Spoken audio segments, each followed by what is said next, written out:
त्याची देवाणघेवाण म्हणे हे संभव नाही। तुम्ही कितीही प्रयत्न केला तरी तुम्हाला कथारूपी अमृत मिळणार नाही। कोणाला? अहो देवाला सुद्धा हे कथारूपी अमृत मिळालं नाही। आपलं तर भाग्य आहे। काय आपलं भाग्य आहे, देवाला सुद्धा हे अमृत मिळालं नाही। मग विचार करा, देव श्रेष्ठ की आपण श्रेष्ठ? बोला बोला। हा मग विचार करा, हे कथारूपी जर अमृत आपल्याला मिळत असेल तर देव कसे काय श्रेष्ठ?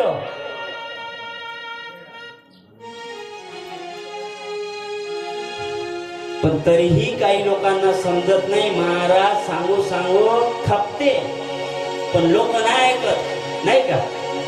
आता पाऊस संध्याकाळी किती मंडप भरते तर मग लक्षात ना। असो ऐका, नाही दिलं अमृत, काय देवाला अमृत नाही दिलं। पण राजा परीक्षितीला विचारत आहे कोण? शुकाचार्य महाराज। ऐका, राजा परीक्षितीला शुकाचार्य महाराज म्हणत आहे, राजा तुझ्या पुढे दोन्ही अमृत मी ठेवले आहे। कोण म्हणत आहे? शुकाचार्य महाराज। या दोन पैकी तुला कोणतं अमृत हवं आहे?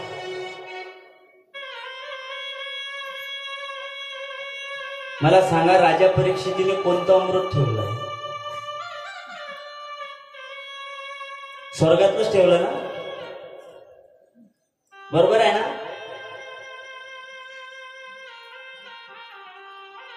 या सुनील भाई,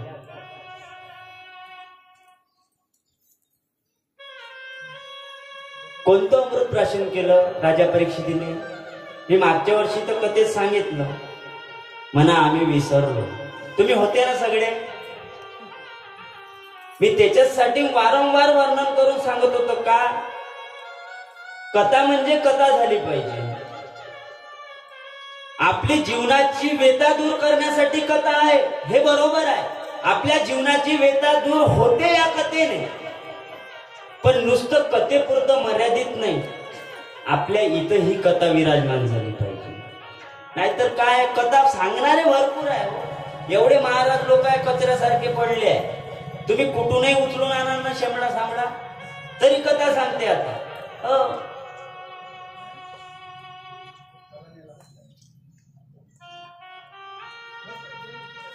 कोणतं अमृत प्राशन केलं राजा परीक्षितीने? स्वर्गातून आणलं तेच केलं ना?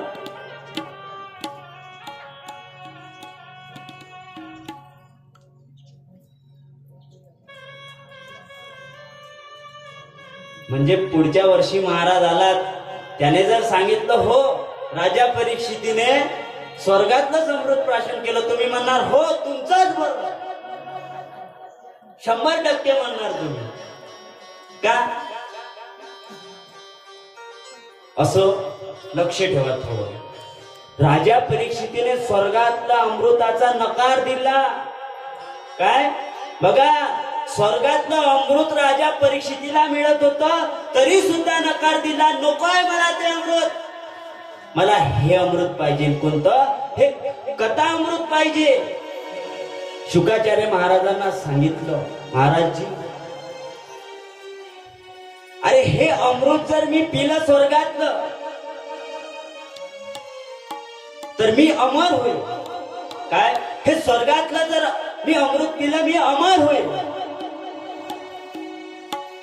पण मात्र हे जर अमृत पिलं ना, मी हे भागवत रूपी जर अमृत पिलं तर मी दीर्घजीवी होईल आणि मला काय मोक्ष मिळेल।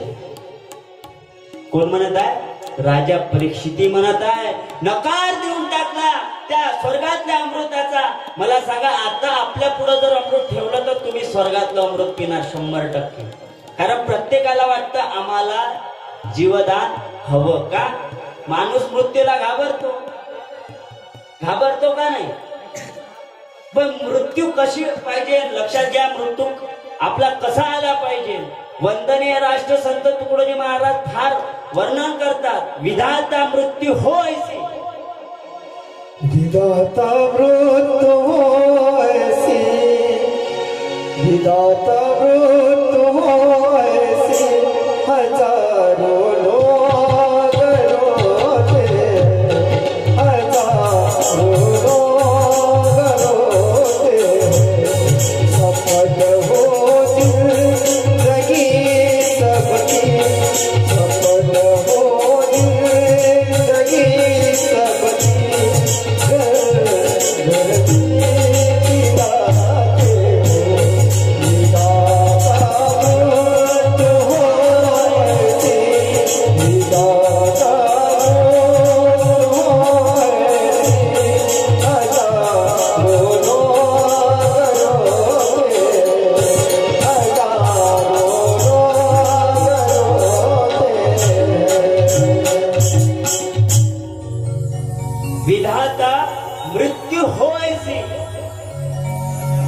कशी शेवटच्या क्षणाला किती लोक रडले पाहिजे? नाही 1000 पण 1-2च्या तरी डोळ्यातून अश्रूच्या धारा वाहल्या पाहिजे ना.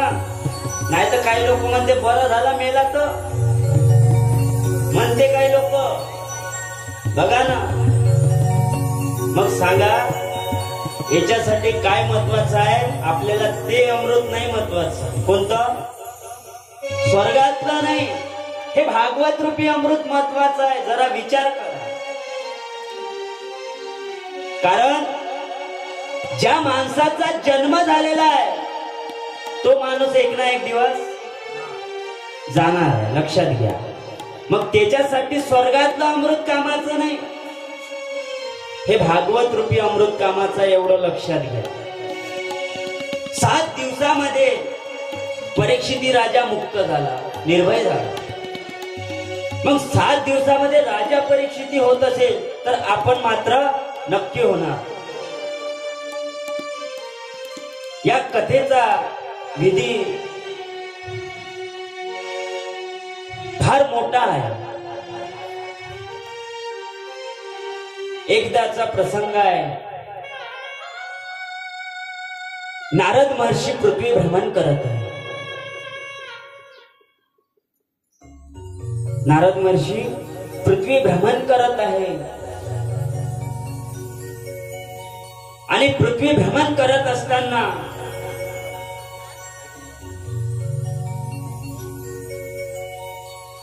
त्या ठिकाणी सनक, सनातन, सनानन आणि सनत कुमार हे 4 ऋषी त्या ठिकाणी बसलेले आहेत आणि त्यांची सुंदर अशी कथा चालू आहे.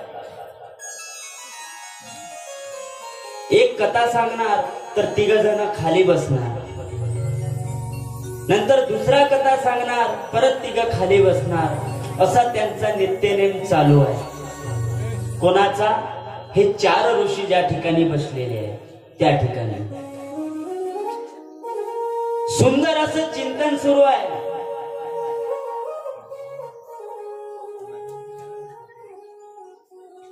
सूत महाराज शौनक ऋषींना सांगतात, सनक, सनातन, सनत आणि सनत कुमार बद्री केदार क्षेत्रामध्ये गेलेले असताना, चिंतन करत असताना जे नारद महर्षी पृथ्वी भ्रमण करत होते ते मात्र तिथे येऊन पोहोचले.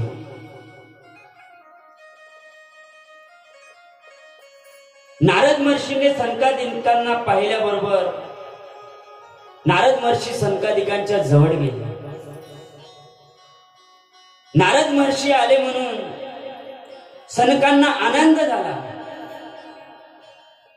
नारद महर्षीने थोडं भजन गायलं. नारायण नारायण श्रीमन्नारायण नारायण नारायण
भजमन नारायण नारायण नारायण भजमन नारायण नारायण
गोपाळ कृष्ण भगवान की।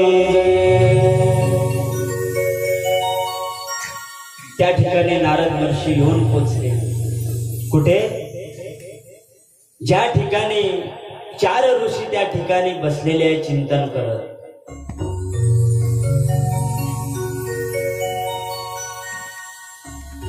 नारद महर्षी आले म्हणून सर्वांना आनंद झाला। नारद महर्षींचं भजन ऐकलं, पण मात्र भजनामध्ये रस नाही। भजनामध्ये रस नाहीये। सनकादिक विचारत आहे, नारद जी आप तो भजन करते हो, आप बिना बजाते हो, आप दूसरे को भजन सुनाते हो, लेकिन आपका चेहरा पड़ा हुआ क्यों है, गिरा हुआ क्यों है? अरे तुम्ही या जगताला आनंद देता। कोण म्हणत आहे? सनकादिक म्हणत आहे, तुम्ही या जगताला आनंद देता आहे, तुम्ही भजन करताना सुद्धा तुमच्या चेहऱ्यावरती रस नाही। नेमकं झालं का?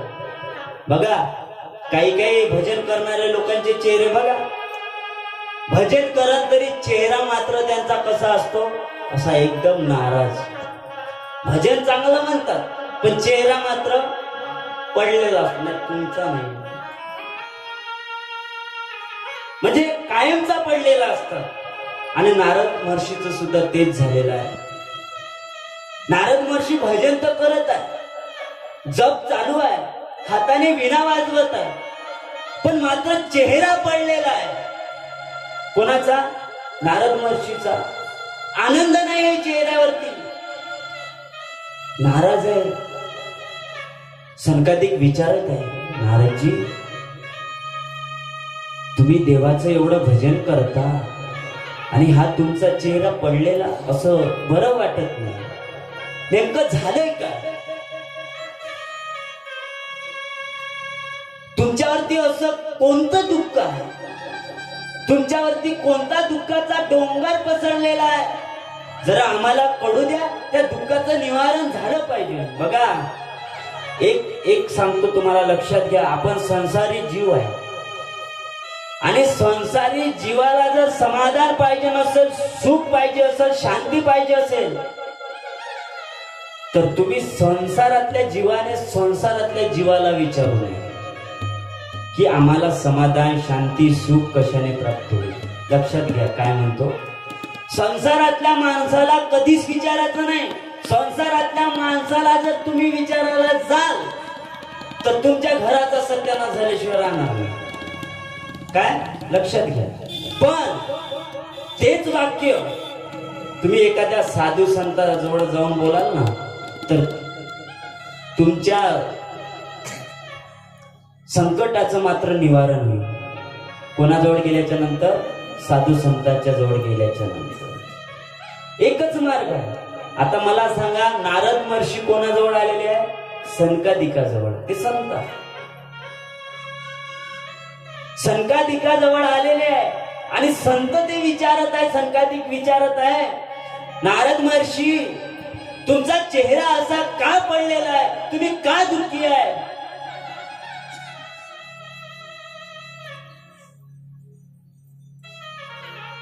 नारद महर्षीला प्रश्न विचारला.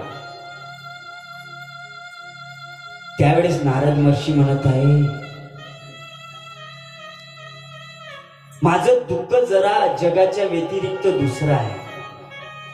कोण म्हणत आहे? नारद महर्षी म्हणत आहे, माझं हे जे दुःख आहे ना, हे जगाच्या व्यतिरिक्त दुसरं दुःख आहे. आणि माझ्या दुःखी होण्याने मी दुःखी नाही. काय म्हणत आहे नारद महर्षी? माझ्या दुःखाने मी दुःखी नाहीये.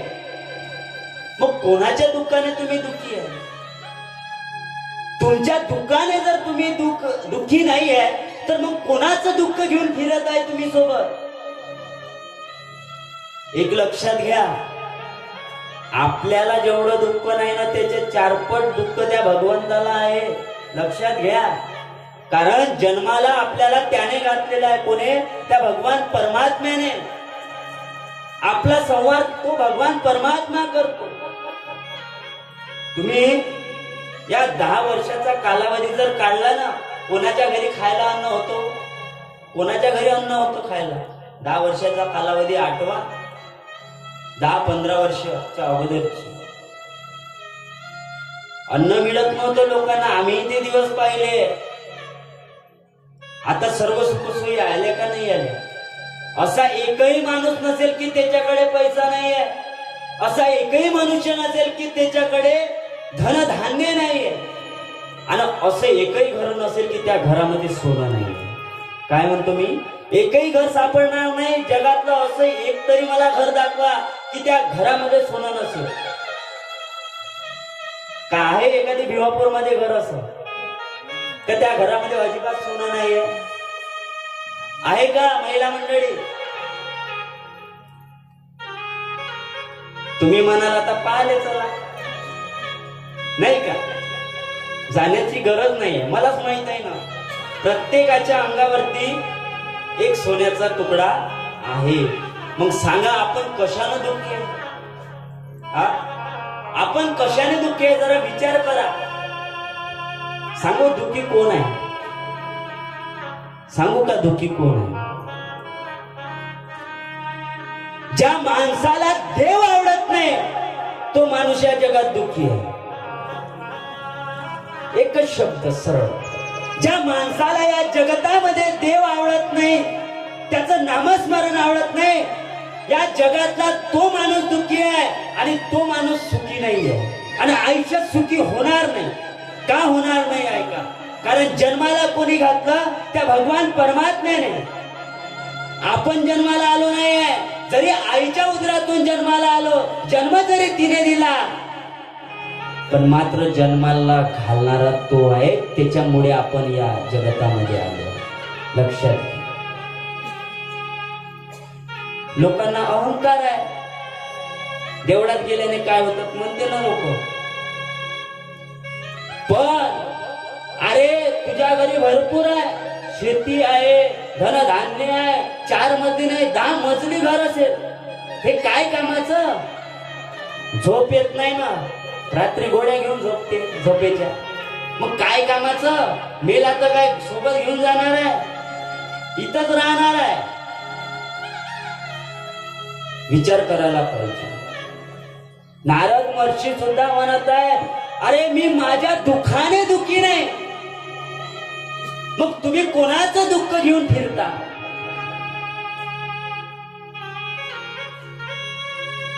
सांगितलं माझ्या दुःखाने मी दुःखी नाहीये. माझ्या दुःखाचं कारण आहे का? नारद महर्षी आपल्या दुःखाचं कारण सांगतात.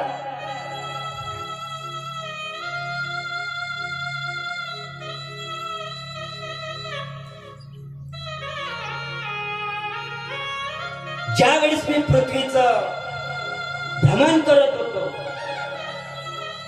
कोण म्हणत आहे? नारद महर्षी म्हणत आहे. मी ज्या वेळेस पृथ्वीवरती फिरण्याकरता आलो आणि पहिल्यांदा मी तीर्थक्षेत्रामध्ये गेलो, तीर्थक्षेत्रामध्ये मला पाहायला मिळालं, ते पाहून मी दुःखी झालो. काय म्हणत आहे? ज्या वेळेस मी पृथ्वी भ्रमण करत होतो, पृथ्वी भ्रमण करता करता मी एका तीर्थक्षेत्रावरती जाऊन पोहोचलो आणि मी तिथली परिस्थिती बघितली. कोण म्हणत आहे? नारद महर्षी संकादिकांना सांगत आहे. आणि ते दृश्य पाहून मी काय झालो? दुःखी झालो. काय होतं ते? हरिक्षेत्र, कुरुक्षेत्र, श्रीरंग सेतु बंधनम एवं दिशी तीर्थेषु भ्रममान इत येतो.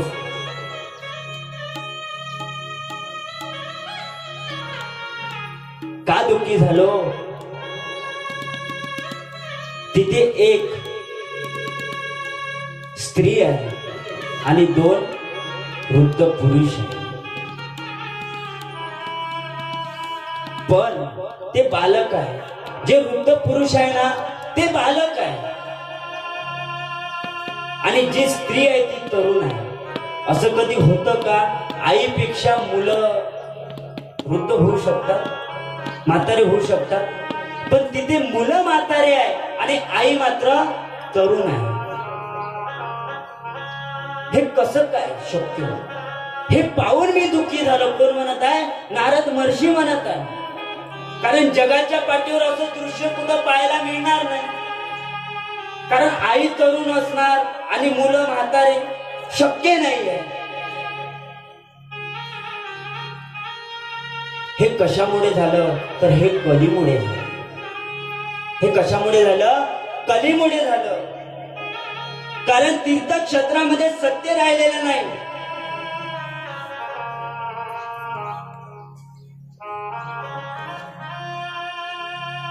कारण बघा, तीर्थक्षेत्रामधले लोक सुद्धा खोटे बोलतात ना. काही लोक अपंग नसतात, नाही का, तरी म्हणतात दे दो भगवान के नाम से दे दो. अरे काम कर ले का, 4 पैसे भेटते, नाही का, कामाचा नेट लागते. मग खोटं आलं ना तिथं. हा कलियुग आहे, कलीचं आगमन झालं. अनाचार वाढलेला आहे, व्याभिचार वाढलेला आहे, सत्य निघून गेलाय. पवित्र आचरण कुठे दिसत नाही, दया राहिलेली नाही, दान राहिलेलं नाही. जो तो आपलं पोट कसं भरेल, बस एवढंच बघत आहे. आणि चांगल्या लोकांना किंमत राहिली नाही. चांगल्या लोकांचं लोक फार वाटोळं करतात, चांगल्या लोकांना किंमत नाहीये. सरळ बोलत नाही, माणसात एकी नाही.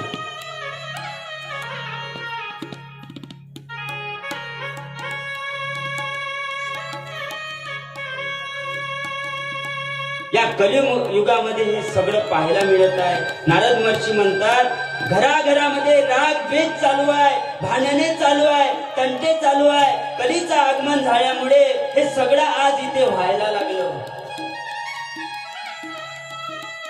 नारद महर्षी म्हणतात, मी फिरत त्या ठिकाणी वृंदावनामध्ये गेलो. कुठे गेलो? वृंदावनामध्ये गेलो.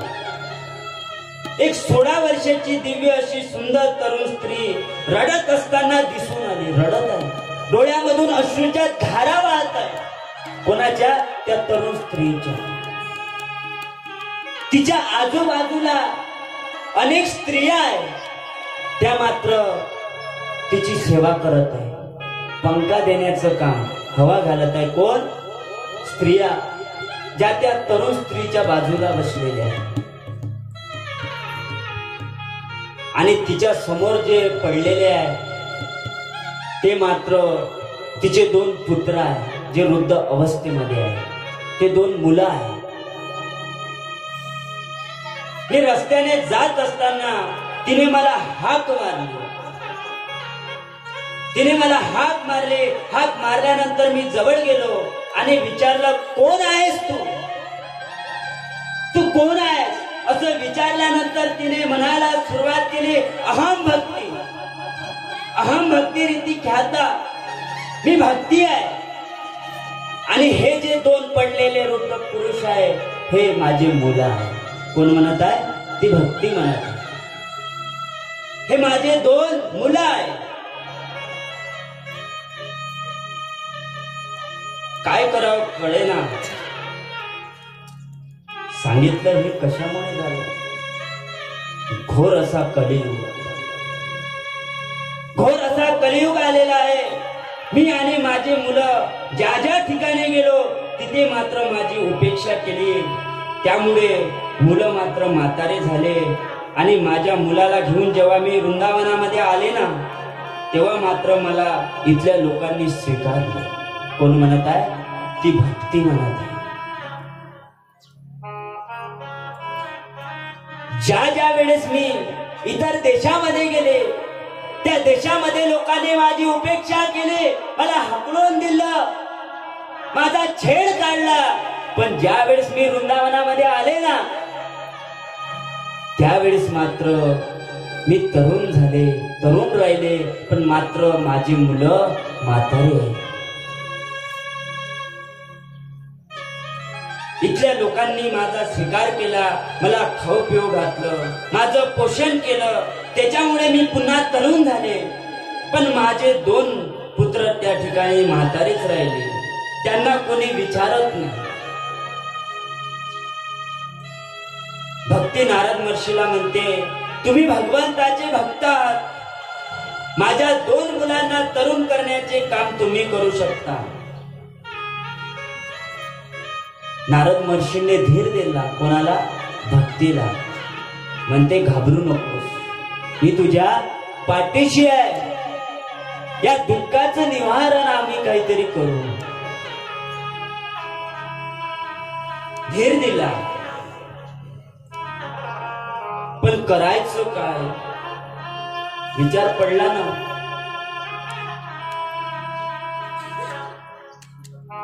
नारद महर्षी विचार करू लागले, अरे करायचं काय? वेद मंत्राचा घोष केला, गीतेचा पाठ सुरू केला नारद महर्षींनी.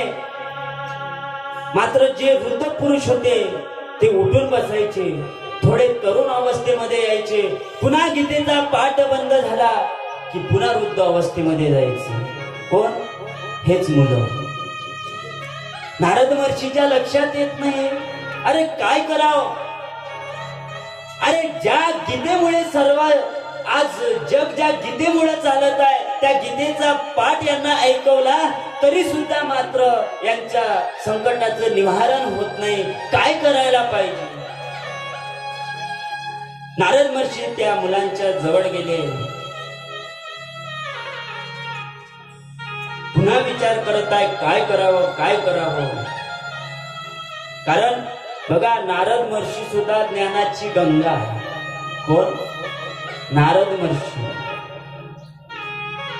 संकादिकांनी सुद्धा विचारलं आणि हे संकादिकांना सांगत आहे, माझ्या दुःखाने मी दुःखी नाही, तर कोणाच्या दुःखाने दुःखी आहे? त्या भक्तीच्या. जी भक्ती तरुण अवस्थेमध्ये आहे, पण तिचे दोन पुत्र कोण आहे? ज्ञान आणि वैराग्य. हे दोन कोणाचे पुत्र आहे? भक्तीचे पुत्र आहे. पण हे दोन पुत्र मात्र काय आहे? जागृत नाही आहे, झोपलेले आहे. अरे या जगातलं ज्ञान आणि वैराग्य जर झोपलेलं असेल तर या जगाचं होणार काय? प्रश्न पडला ना. म्हणून या संकटाचं निवारण संकादिकांना सांगत आहे.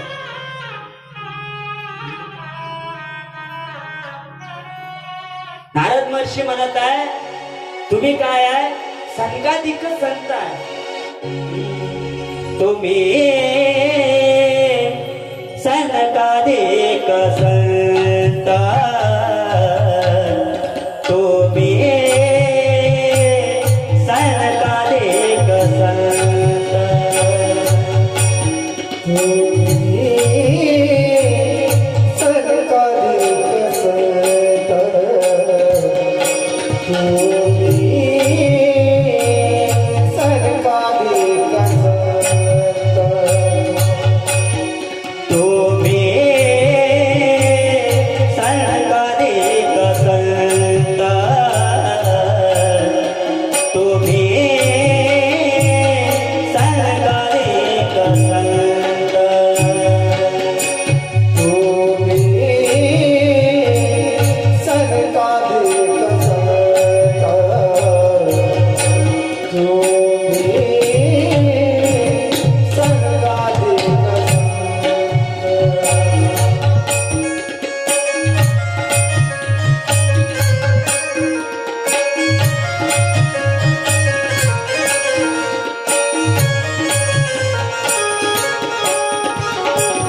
मनविता कृपावंत एवढा करा उपकार देवा सांगा नमस्कार।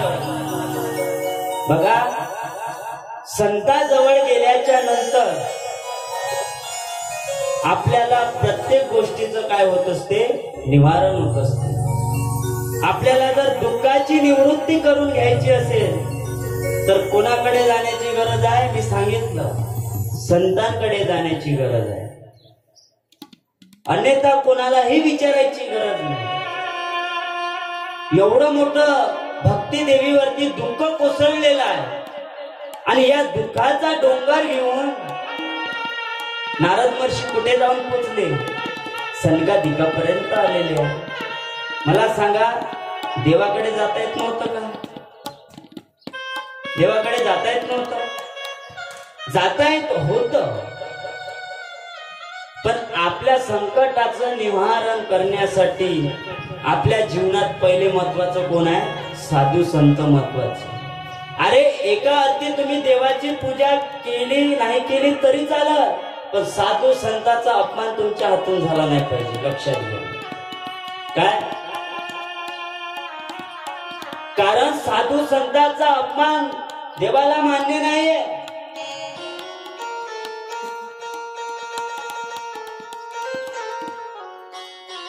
भगवंताला साधू संतांचा अपमान पटत नाही.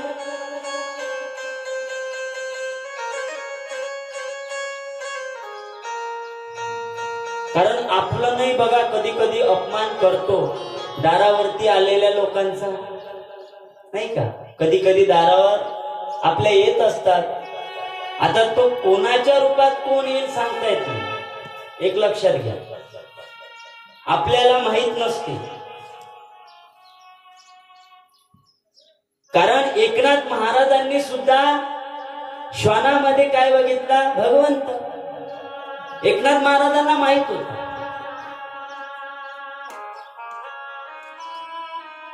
कुत्र्यामध्ये सुद्धा काय बघितला? देव बघितला.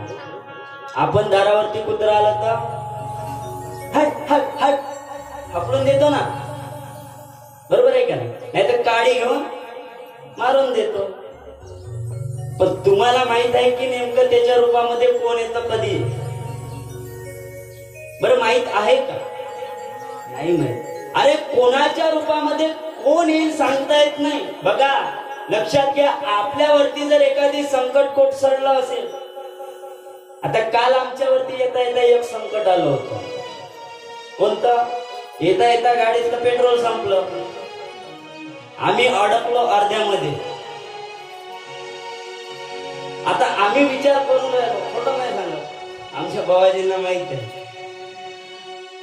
पेट्रोल संपलं खैरी आणि वडकीच्या मधामध्ये. बाबाजी म्हणे टाकून घे पेट्रोल. मी म्हणलं वडकीपर्यंत जाते, वडकीमध्ये गेलं की टाकून घेऊ. तिथं आमच्या शनिदेवाचं मंदिर आहे. कुठे? खैरीच्या समोर, अगदी शनिदेवाच्या मंदिराच्या थोडं समोर. संपलं पेट्रोल, आम्ही दोघंही तिथेच होतो. आता फोन केले मी दोन, म्हणलं एखादा मित्र बघू कोणी आणून देईल तर. पण बघा देवाची लीला कशी असते. ध्यानी नाही, म्हणे नाही, विचार नाही केला. आता पेट्रोल ज्याला फोन केला ते म्हणे महाराज मी कामात आहो. म्हणलं ठीक आहे, तसे मित्र आपल्या कामी पडत नाही कधी, मागच्या वर्षीच पाहिलं नाही का? म्हणून आता मी मित्रही पोसणं बंद केले. कुत्रे तर पोसत नाही, पण मित्रही नाही पोसत, बरोबर आहे का नाही? पेट्रोल संपलं पण देवाला दया आली बरं. कारण इकडं आलो कशासाठी होतो? कथेसाठी. तेवढ्यामध्ये आमच्याच गावातला मुलगा कुठून आला काय आला माहित नाही. बापू म्हणलं जा रे, 1 लिटर पेट्रोल आणून दे. 120 रुपये दिले काढून त्याला. त्याने खैरीमध्ये जाऊन 1 लिटर पेट्रोल आणून दिलं. लगेच निघालो आम्ही तिथून. विचार करा, केलं नाही देवाने बरोबर?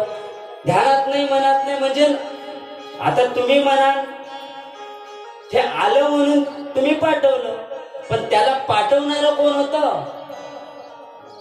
तोच होता ना. नाही तर मला काय माहित तो तिकडून येणार आहे म्हणून, नाही ना.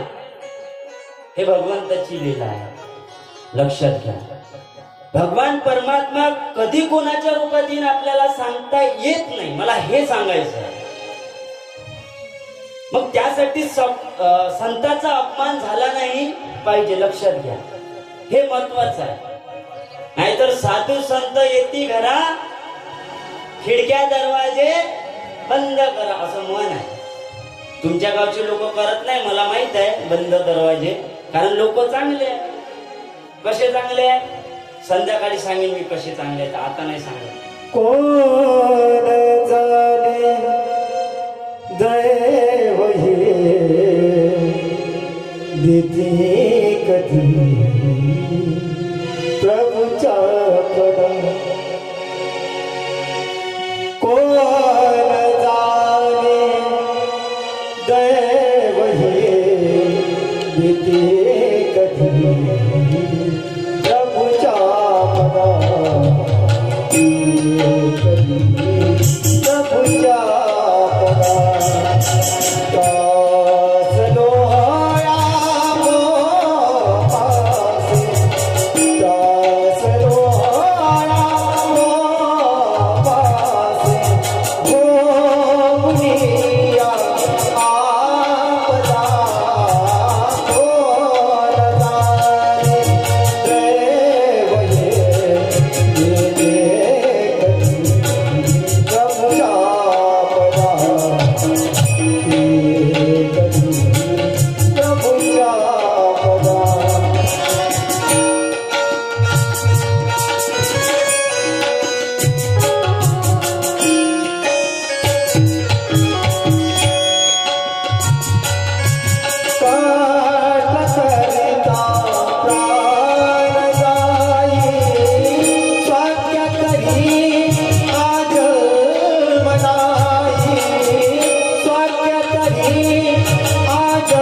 सर्वदा प्रभुच्या